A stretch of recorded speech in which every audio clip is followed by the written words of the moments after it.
திருக்குறள்ல உங்களுக்கு பிடிச்ச குறள்கள்லாம் என்ன? எத்தனையோ இருக்குங்கண்ணா. ஆரம்பத்தில் அந்த நன்றி மறப்பது நன்று அந்த குரலோட இன்னொன்று எனக்கு ரொம்ப பிடிச்சு போச்சு. அது ரொம்ப பேருக்கு தெரிஞ்ச குரல். தூப்பார்க்க தூப்பாய தூப்பாக்கி தூப்பார்க்க தூப்பாயதும் மழை. ஏன்னா அந்த குரலையும் அந்த ஒரு விளையாட்டுத்தன்மை இருக்குது. அதை கேட்டுக்கிட்டே போகலாம். என்னை ரொம்ப கவர்ந்தது.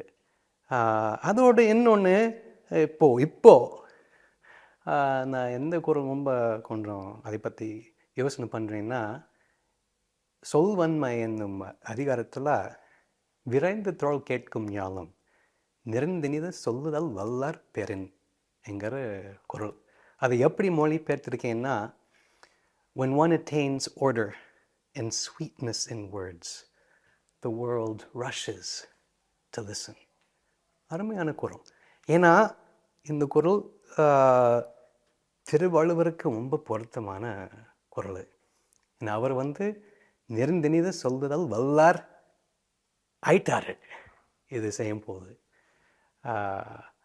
அதை எனது நெருந்தினிது முறைப்படுத்தி இனிமையாக சொல்லும் ஆற்றல். நான் ஆங்கிலத்தில் கவிஞன், எழுத்தாளன். அதனால் திருவள்ளுவர் போன்ற மாபெரும் புதுவார்கள் கிட்ட எப்படி எழுதணும், எப்படி செய்கொள்ளாக்கணும், எப்படி இருக்கணும்னு பல விஷயம் நான் கற்றுக்கிட்டேன்.